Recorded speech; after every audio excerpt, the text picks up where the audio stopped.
Queridos estudiantes y profesores, saludos para todos y sean bienvenidos.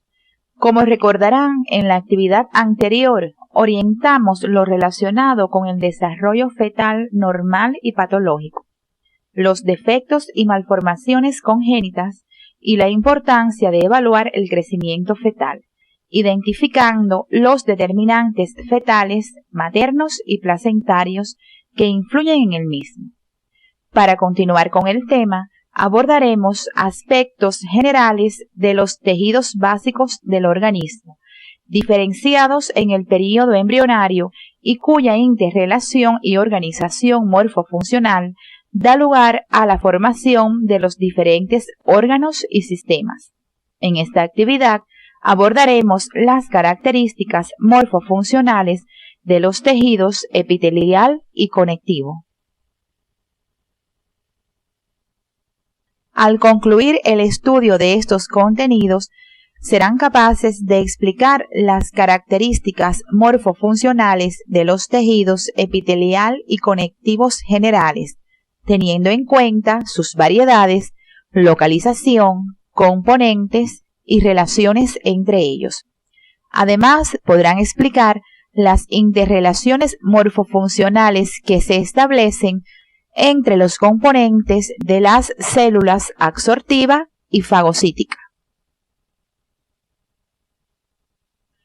La palabra española tejido procede del latín texere, término empleado por primera vez en el siglo XVIII por Bichat, anatomista francés, que lo denominó tissu, apreciando en las disecciones realizadas la existencia de diversas capas en el organismo de diferente textura, que clasificó en más de 20 variedades de tejidos.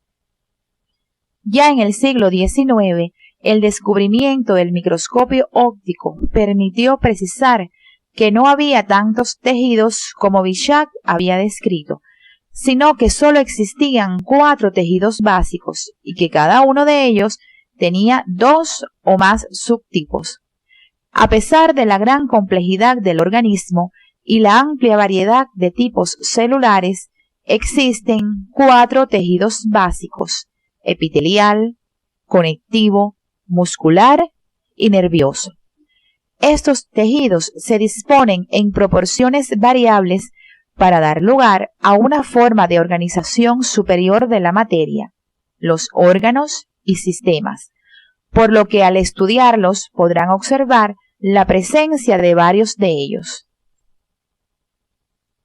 Los tejidos básicos son un nivel organizativo de la materia, que tienen en común 3 componentes generales que son células, sustancia intercelular y líquido tisular, todos en estrecha interrelación funcional. Las células tienen como unidad de origen, estructura y funciones. La sustancia intercelular puede ser más o menos abundante y desempeña disímiles funciones, mientras que el líquido tisular participa de forma importante en el transporte de sustancias entre las células. Los tejidos básicos se localizan en estrecha interrelación constituyendo órganos. El tejido epitelial tiene un origen endodérmico, ectodérmico o mesodérmico, en relación con la función que desempeña en los órganos donde se localiza. El conectivo y el muscular se originan del mesodermo, mientras que el nervioso lo hace de la hoja ectodérmica. En la actividad de hoy nos dedicaremos al estudio de los tejidos epitelial y conectivo.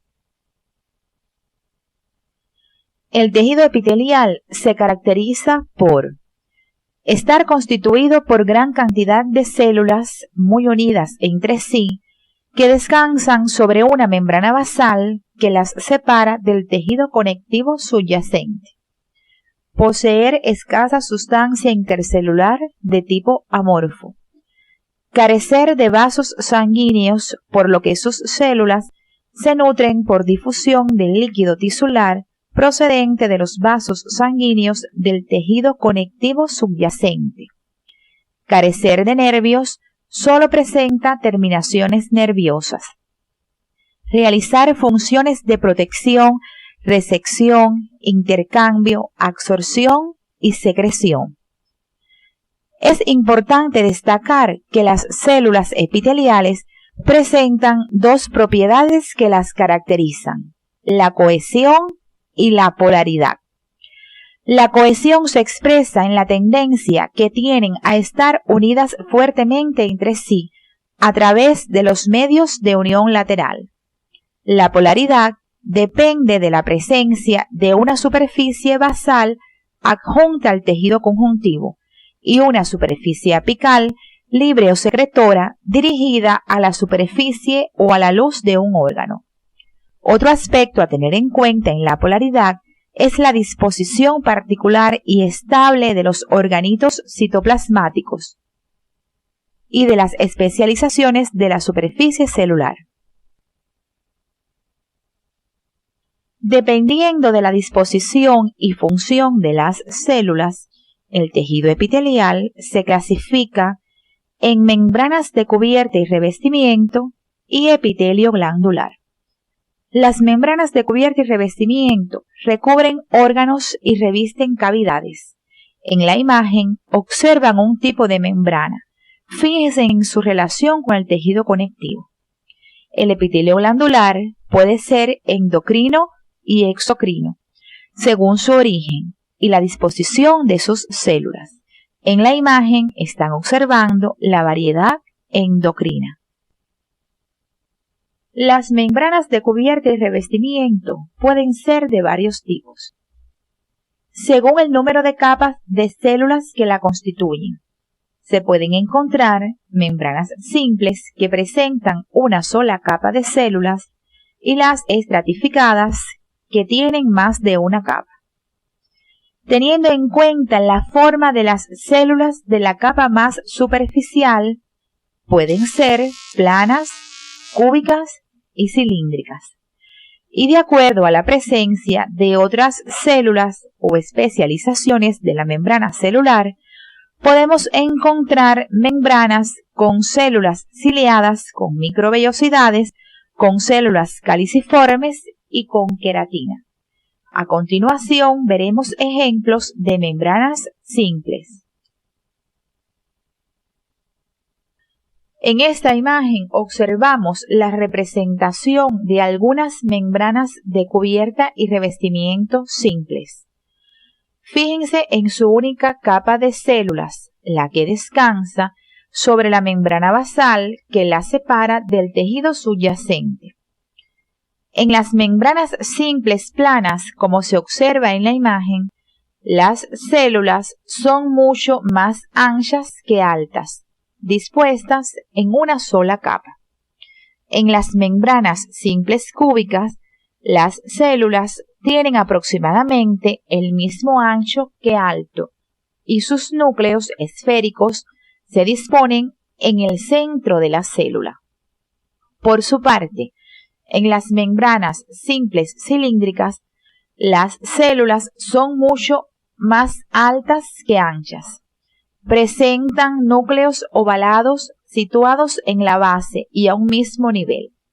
En este tipo de epitelio suele haber también células caliciformes secretoras de mucus. Además, puede presentar cilios, como en las tubas uterinas, y microvellosidades, como por ejemplo en el intestino delgado.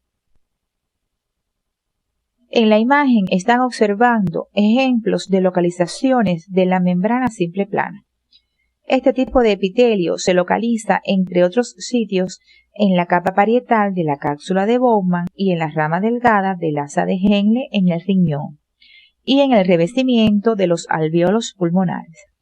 Por sus características, permiten el intercambio de líquidos y gases. Es importante señalar que el revestimiento epitelial de los vasos sanguíneos y linfáticos se denomina endotelio, mientras que el de las cavidades serosas recibe el nombre de mesotelio. Ambos, por su apariencia similar a los epitelios simples planos, se estudian en este acápite. Sin embargo, son considerados pseudoepitelios. Ustedes deben buscar en su bibliografía el por qué reciben el nombre de falsos epitelios o pseudoepitelios. Las membranas simples cúbicas, por lo general, cumplen función de revestimiento. Se encuentran formando en la pared de los tubos contorneados distales de la nefrona en el riñón, como se observa en la imagen. Además, pueden localizarse en múltiples glándulas, en el epitelio pigmentado de la retina y en el epitelio superficial del ovario joven. La membrana de cubierta y revestimiento simple cilíndrica cumple funciones de protección, lubricación, digestión y absorción, y reviste la superficie interna del tubo digestivo desde el inicio del estómago hasta el recto. En la imagen están observando el epitelio de revestimiento simple cilíndrico del estómago y el intestino delgado. En este tipo de membrana epitelial es donde aparecen con mayor frecuencia las especializaciones de las membranas de las células. Además, es característica la presencia de las células caliciformes, las que se localizan en los espacios señalados con las flechas en la imagen de la derecha.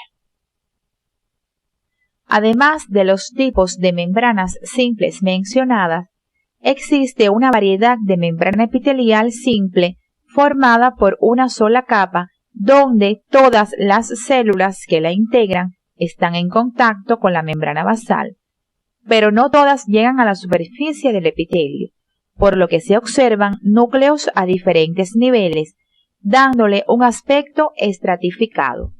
En la imagen se presenta esta variedad. Además, se puede observar la presencia de cilios y células caliciformes. Este tipo de membrana epitelial tiene funciones de protección, humectación y transporte de partículas extrañas hacia el exterior. Presenta células cilíndricas y cilios y se localiza en el revestimiento de las vías respiratorias superiores. Por su parte, las membranas de cubierta y revestimiento estratificadas, dependiendo de la forma de las células de su capa más superficial, pueden ser planas, cúbicas y cilíndricas. Fíjense en la imagen en el número de capas de cada una y en la forma de sus células más superficiales. La membrana estratificada plana tiene la particularidad de que, dependiendo de su localización y función, puede presentar o no queratina, sustancia que permite un mayor grado de protección. La membrana epitelial estratificada plana se localiza en la epidermis, cavidad bucal, esófago, vagina y ano. En la imagen se observa el epitelio estratificado plano queratinizado localizado en la epidermis de la piel. Este epitelio es seco, ya que las células superficiales se transforman en una sustancia inerte y resistente denominada queratina. En esta otra imagen observen un corte transversal de esófago, el que tiene una superficie epitelial húmeda y no posee queratina, siendo el epitelio estratificado plano húmedo. Este tipo de membrana en general cumple funciones de protección por su resistencia a la erosión. Es importante que ustedes profundicen en el estudio de las variedades cúbicas y cilíndricas de este epitelio, destacando su localización. Entre las membranas estratificadas existe una variedad que proporciona protección e impermeabilización, tapizando órganos de las vías excretoras urinarias como los uréteres y la vejiga. Estas membranas están sujetas a modificaciones que dependen del estado funcional del órgano que revisten. A esta variedad se le conoce con el nombre de epitelio de transición, por considerarse que representa un estado intermedio entre el epitelio plano y el prismático. debido a que las células de la capa más superficial modifican su forma dependiendo del nivel de distensión del órgano. En la imagen observan un corte de la pared de la vejiga urinaria, donde se localiza este epitelio. Fíjense en la parte superior cómo en el estado de contracción la membrana está compuesta por múltiples capas, siendo las células de la capa más superficial de aspecto poliédrico y muchas de ellas binucleadas. En la parte inferior, observen que la capa superficial es más aplanada, debido a los cambios impuestos por la función del órgano. Estos cambios de forma de las células sin sufrir daño son debidos en gran medida a los medios de unión de que disponen, constituyendo especializaciones de su membrana plasmática, las que abordaremos a continuación. Las células epiteliales muestran una fuerte adherencia entre sí, la que varía según el tipo de epitelio, siendo más fuertes en aquellos sometidos a importantes fuerzas de tracción y fricción, como el de la piel. Entre los factores que garantizan esta unión están las especializaciones de la membrana plasmática, las que se clasifican teniendo en cuenta su localización en la célula y la función que realizan. En la imagen mostramos algunas de ellas, como los cilios y las microvellosidades en la superficie apical y los desmosomas e interdigitaciones en la superficie lateral. Ustedes deben estudiar de forma independiente estas especializaciones, destacando su importancia para la integridad y función de los epitelios, así como las características de la membrana basal. Les sugerimos seguir las orientaciones del CD. Hasta aquí podemos resumir que los epitelios simples, teniendo en cuenta sus características, garantizan mejor la función de intercambio, destacándose en ellos células diferenciadas para asumir la función de absorción y secreción, mientras que los estratificados garantizan mejor la protección. Uno de los aspectos orientados anteriormente fue el estudio de los diferentes modelos celulares.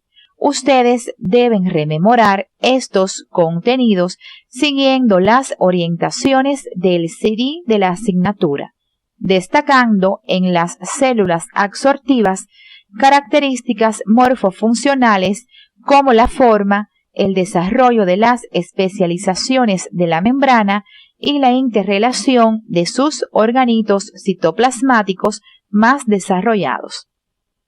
La imagen que se muestra corresponde a un corte de parte de la pared del intestino delgado, donde se aprecia una membrana simple cilíndrica con células absortivas, propias de órganos con esta importante función. Observen también las células caliciformes, teñidas de azul pálido, que constituyen un ejemplo de glándula exocrina unicelular, localizadas en el interior de una membrana epitelial. Seguidamente abordaremos el estudio de la otra variedad de tejido epitelial. Nos estamos refiriendo al epitelio glandular. Durante la organogénesis se origina la mayor parte del epitelio glandular a partir de una membrana epitelial, donde las células proliferan y penetran al tejido conectivo subyacente. Esa proliferación continúa hacia las profundidades del tejido con diferenciación de las células.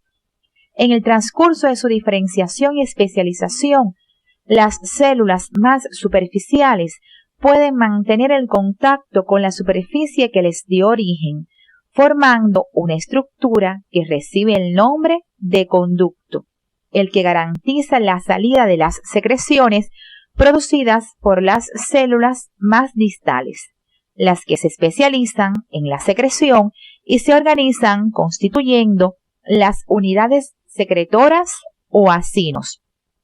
Ambas estructuras constituyen la forma de organización del tejido epitelial en la variedad de epitelio glandular exocrino.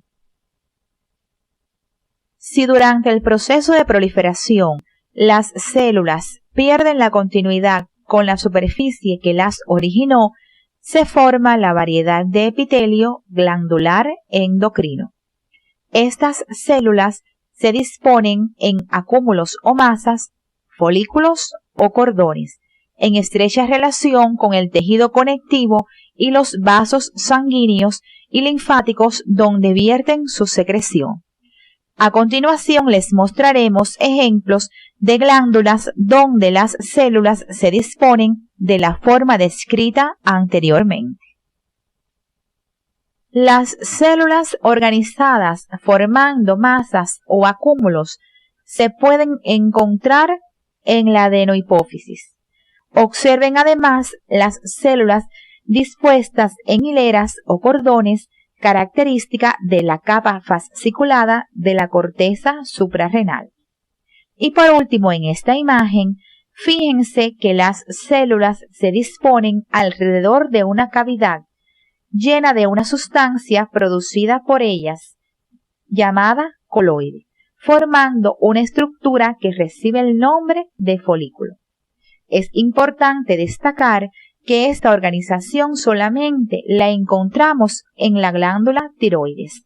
A continuación abordaremos algunos aspectos de la variedad exocrina, pues la endocrina será objeto de estudio en próximos temas. Dependiendo de las características estructurales de los componentes del tejido epitelial, existen bases que facilitan desde el punto de vista didáctico comprender los diferentes tipos de epitelio glandular exocrino. Estas son: atendiendo al conducto. Por el número, pueden ser simples cuando tienen uno solo y compuestas cuando tienen varios conductos. A su vez, estos conductos pueden ser ramificados cuando en un solo conducto desemboca más de una unidad secretora, y no ramificados cuando en él desemboca una sola unidad secretora. Por la forma de las unidades secretoras pueden ser tubular, cuando tiene forma alargada, alveolar, cuando es redondeada, y túbulo alveolar, cuando existen ambas unidades. Teniendo en cuenta las características de las unidades secretoras y el tipo de secreción que producen sus células, pueden ser cerosas, cuando la secreción es fluida y de naturaleza proteica, mucosas, cuando es clara, viscosa y generalmente rica en mucina, mixtas, con características de ambas. Generalmente es una unidad mucosa con una medialuna cerosa, y seromucosas cuando la unidad presenta células con características que se corresponden con ambos tipos de células. Por último, teniendo en cuenta la forma en que vierten su secreción, pueden ser merocrinas cuando se secreta el producto sin daño celular. Ejemplo de ellas son las células del páncreas. Apocrinas, cuando la célula pierde parte de su citoplasma apical junto con la secreción. Un ejemplo lo constituyen las células secretoras de las glándulas mamarias, y las holocrinas, cuando junto con el producto de la secreción la célula se destruye, como ocurre con las glándulas sebáceas. Ustedes deben estudiar de forma independiente cada variedad, buscando ejemplos de localización en el organismo e identificando las mismas con la ayuda de la galería de imágenes. Es importante recordar que para clasificarlas se deben tener en cuenta estas bases. Observen a continuación algunas imágenes que nos ilustran esas variedades.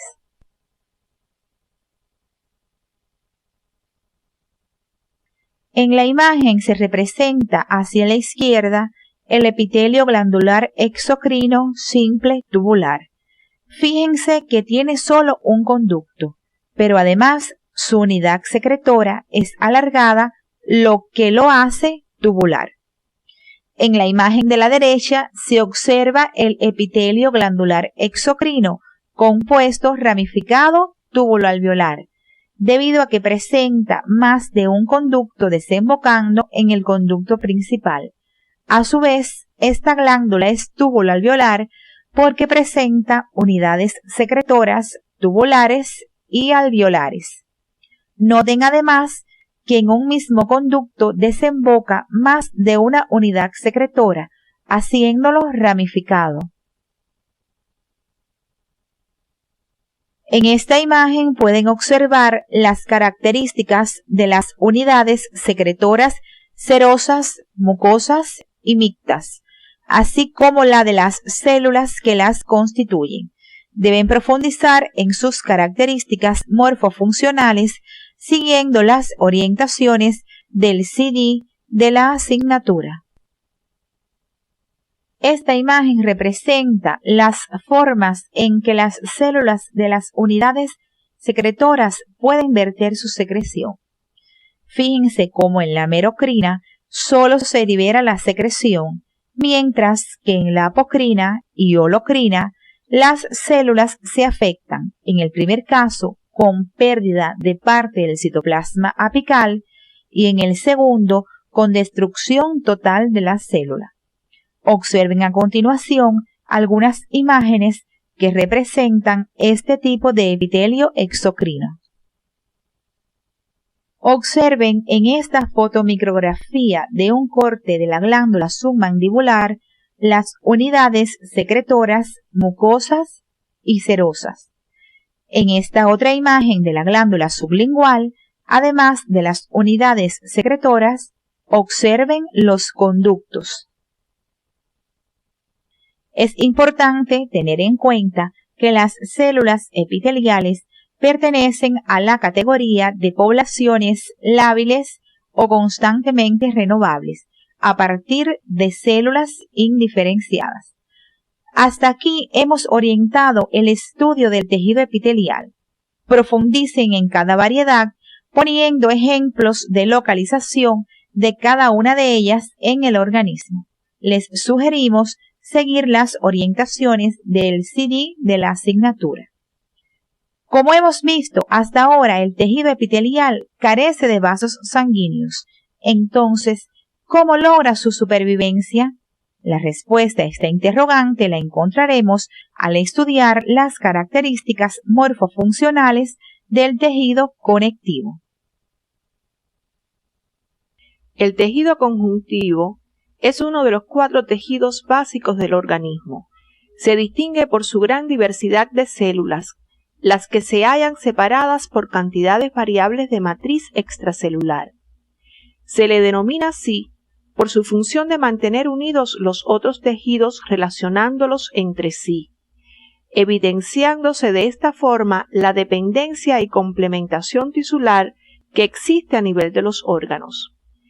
Este tejido, dependiendo de sus variedades, cumple disímiles funciones como sostén, relleno, nutrición, transporte de metabolitos, almacenamiento de sustancias y defensa del organismo. Como todo tejido básico, consta de células, matriz o sustancia intracelular y líquido tisular. A continuación abordaremos algunos aspectos relacionados con las células y la sustancia intercelular de este tejido, de cuyos tipos, proporción y disposición dependen las diferentes variedades del mismo. Las células del tejido conectivo se clasifican en 2 grandes grupos. Las estables se mueven poco, por lo que se consideran fijas o propias, como los fibroblastos, adipocitos y las células mesenquimatosas indiferenciadas. Y las no fijas o errantes son las que migran de la sangre en respuesta a estímulos específicos. Entre ellas tenemos los linfocitos, macrófagos, mastocitos o células cebadas, células plasmáticas, neutrófilos, eosinófilos y los basófilos. A continuación, nos referiremos a las características de los fibroblastos, las células plasmáticas, las cebadas y los macrófagos, ya que el resto serán objeto de estudio en temas posteriores. Para el estudio de los fibroblastos y las células plasmáticas, se debe seguir el patrón de células secretoras de proteínas, teniendo en cuenta que cada una sintetiza un tipo de proteína específica: la colágena, la elastina, los proteoglucanos y las glucoproteínas estructurales en el caso de los fibroblastos, mientras que las células plasmáticas sintetizan las inmunoglobulinas. Los fibroblastos son las células más abundantes del tejido conectivo. Al microscopio óptico muestran forma alargada y basofilia citoplasmática. Al microscopio electrónico, como están observando en la imagen, se aprecia una membrana celular irregular, con muchas prolongaciones, un gran desarrollo del aparato de Golgi, el retículo endoplásmico rugoso y las mitocondrias, entre otros componentes. Su núcleo es ovoide, paralelo al eje mayor de la célula, con 1 o 2 nucleolos. Deben profundizar en los tipos de fibroblastos, los que dependen del nivel de actividad metabólica y del tejido donde se localicen, y destacar sus características siguiendo el algoritmo orientado en actividades anteriores para el estudio de la célula, que incluye su forma, características del núcleo y del citoplasma. Le sugerimos seguir las orientaciones del CD de la asignatura. Las células plasmáticas se originan de los linfocitos B de la sangre. Al microscopio óptico muestran una forma ovoide con núcleo redondo u ovalado, en posición ligeramente excéntrica y de citoplasma intensamente basófilo, con una zona yuctanuclear clara donde se localiza el aparato de Golgi muy desarrollado. Al microscopio electrónico, estas células muestran gran desarrollo de las mitocondrias y del retículo endoplásmico rugoso y los ribosomas libres, los dos últimos responsables de la intensa basofilia citoplasmática. Característico de estas células es la disposición periférica de la cromatina en el núcleo, dando lugar a la típica imagen en rayos de rueda de carreta.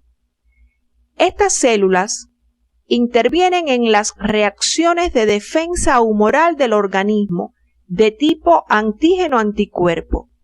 Se localizan en el tejido conjuntivo que constituye la lámina propia de las mucosas de las vías respiratorias y digestivas, sitios que están sometidos a penetración de bacterias y proteínas extrañas. Las células cebadas se originan de las células mesenquimatosas indiferenciadas y tienen una amplia distribución en los tejidos conectivos. Al microscopio óptico tienen forma redondeada, de tamaño relativamente grande, con un núcleo redondo y pequeño en relación con el tamaño de la célula. Con técnicas especiales en el citoplasma, se distinguen numerosos gránulos que se tiñen metacromáticamente con colorantes de anilina básicos. En las microfotografías electrónicas, las células cebadas muestran numerosos repliegues de la superficie celular. Tienen gran desarrollo del aparato de Golgi. Sin embargo, el retículo endoplásmico y las mitocondrias son escasos. Observen los gránulos de color negro. Estas células participan en procesos alérgicos y sintetizan la heparina, sustancia anticoagulante muy activa, y la histamina, sustancia que causa vasodilatación y aumenta la permeabilidad de los capilares y vénulas, con marcado efecto sobre la presión sanguínea. Los macrófagos se originan a partir de los monocitos de la sangre, que atraviesan las paredes de los capilares y penetran en el tejido conjuntivo donde se diferencian. Al microscopio óptico tienen formas polimorfas dependiendo de su disposición en relación con otros componentes celulares. Presentan un núcleo enriñonado donde se destaca una escotadura. Su citoplasma se tiñe de forma más intensa y en él se encuentran gran cantidad de vacuolas fagocíticas que se tiñen supravitalmente con rojo neutro, característica que puede utilizarse para diferenciar a los macrófagos de los fibroblastos. Al microscopio electrónico se observa que la membrana plasmática es irregular, proyectándose pequeños pseudópodos que provocan la formación de depresiones internas. Se destaca en el citoplasma el desarrollo del retículo rugoso, el aparato de Golgi, las mitocondrias y los lisosomas. Estas células forman parte del sistema monocito-macrófago del organismo.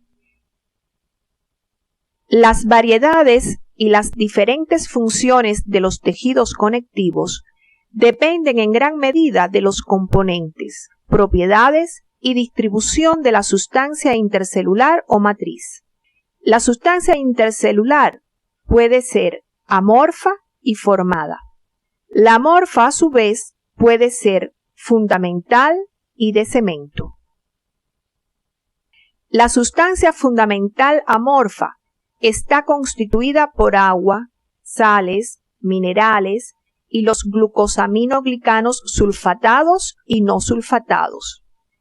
Entre los sulfatados se destacan el condroitin sulfato, sulfato de parano y dermatano, y entre los no sulfatados el ácido hialurónico. Las características de esta sustancia le permiten al tejido la difusión de los nutrientes y sustancias de desecho a través de los líquidos tisulares, la retención de agua, manteniendo la turgencia y su lubricación, inhibir o regular la actividad de ciertas enzimas y formar una barrera defensiva a la entrada de partículas extrañas. Por su parte, la sustancia intercelular formada está constituida por 3 tipos de fibras que garantizan la resistencia a la atracción y elasticidad del tejido. Estas fibras son colágenas, elásticas y reticulares, las cuales se diferencian entre sí por sus características físicas, químicas, estructurales y tintoriales, en las que deben profundizar por su bibliografía siguiendo las orientaciones del CD de la asignatura.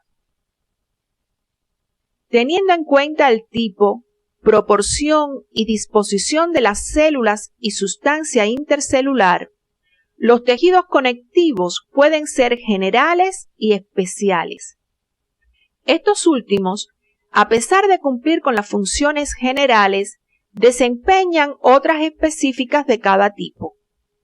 Cada una de estas variedades se clasifica en dependencia de la organización, disposición y función de sus componentes. Entre los tejidos conectivos generales encontramos a su vez 2 grupos, el embrionario y el del adulto. Este último, también llamado tejido conectivo propiamente dicho. Dentro de los tejidos embrionarios se encuentran el mesenquimatoso, localizado principalmente en el embrión, y el mucoso, localizado en la gelatina de Wharton de cordón umbilical. Y dentro de los del adulto están los tejidos conectivos laxos como el areolar y los densos como el regular o modelado y el irregular o no modelado. Dentro del grupo de tejidos conectivos especiales se encuentran aquellos que cumplen funciones específicas. Ejemplos de ellos son los tejidos adiposo, reticular, hemopoyético, cartilaginoso, óseo y la sangre. A continuación, orientaremos algunos elementos de los tejidos conectivos generales. En la imagen están observando el tejido conectivo areolar laxo. Es el más difundido en el organismo. Se localiza por debajo de los epitelios, alrededor de los vasos sanguíneos, en la dermis de la piel, en las serosas de las cavidades peritoneal, pleural, entre otros lugares. Es un tejido flexible, muy vascularizado, presenta abundante proporción de células y sustancia intercelular amorfa, la que ocupa los espacios entre las fibras, mientras que la proporción de sustancia formada es menor. Los tipos celulares más frecuentes en el tejido conjuntivo areolar laxo son los fibroblastos y los macrófagos. El tejido varía su aspecto de acuerdo con la localización y función que desempeña. Interrelaciona las otras variedades de tejidos, estructuras y los órganos entre sí. Por su flexibilidad facilita la movilidad de ellos y al ocupar los espacios entre los mismos proporciona sostén, relleno y fijación. En esta imagen están observando al tejido conectivo areolar laxo. Fíjense en cómo se disponen sus componentes, dando el aspecto laxo y flexible al mismo. Se pueden observar diferentes tipos celulares, las fibras de la matriz formada y los espacios entre ellos están ocupados por la sustancia intercelular amorfa. A continuación, analizaremos las características de otro tipo de tejido conectivo general, el tejido conectivo denso. Los tejidos conjuntivos densos se caracterizan por un predominio de fibras, o sea, de sustancia intercelular formada. Por lo tanto, tienen menor proporción y diversidad de células y sustancia intercelular amorfa. Según la disposición de su componente formado, en este caso, las fibras fundamentalmente colágenas se distinguen dos variedades: el tejido conjuntivo denso irregular, donde los haces de fibras están orientados en diversas direcciones, y el tejido conjuntivo denso regular, donde las fibras se orientan de forma paralela. En la imagen se representa un corte de piel, donde en la dermis se observa la gran proporción de la sustancia intercelular fibrosa. En este tejido, las fibras se disponen en diferentes direcciones. Se localiza además en las cápsulas de los órganos, las vainas de los tendones y de los nervios, lugares donde se necesita resistencia a la tracción en cualquier dirección, proporcionada por la disposición tridimensional de la trama de haces de fibras colágenas. El tejido conectivo denso regular o modelado se caracteriza porque los haces de colágenas están dispuestos regularmente en una misma dirección, lo que garantiza sus funciones. Este tejido forma estructuras de gran capacidad de tensión, entre las que se incluyen los tendones, imagen que pueden observar, los ligamentos y las aponeurosis. Después de estudiar estos contenidos, deben resumir las características morfofuncionales de estas variedades de tejidos, así como realizar una comparación entre las variedades laxa y densa, poniendo ejemplos de localización en el organismo. Los tejidos adiposo, mucoso, elástico y reticular pertenecen a los tejidos conectivos especiales. Deben recordar que en ellos están presentes sus tres componentes: las células, la sustancia intercelular y el líquido tisular, y sus características estructurales dependen de las funciones que desempeñen en el organismo. Su estudio deben realizarlo estableciendo la relación estructura-función, según las orientaciones del CD de la asignatura. Una vez abordados estos contenidos, arribamos a las siguientes conclusiones. Los tejidos básicos están constituidos por células con similitud de estructura y función, sustancia intercelular y líquido tisular, cuyas características estructurales y disposición determinan sus variedades.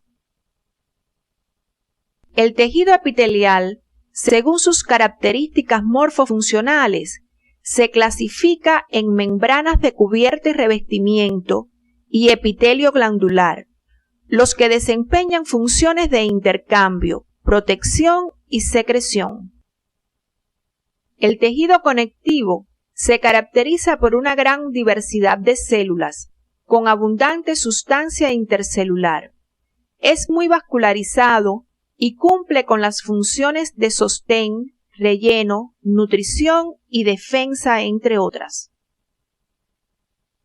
Las características morfofuncionales de las células del tejido conectivo determinan los modelos de células secretoras de proteínas, absortiva y fagocítica.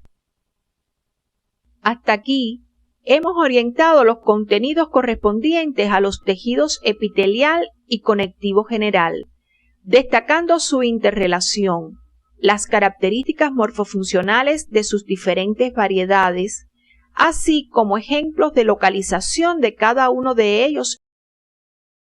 Esta secuencia de imágenes ilustra cómo ha evolucionado la función locomotriz desde los anfibios a los reptiles, desde estos a las aves y posteriormente a los mamíferos, hasta alcanzar su mayor grado de perfeccionamiento en el hombre.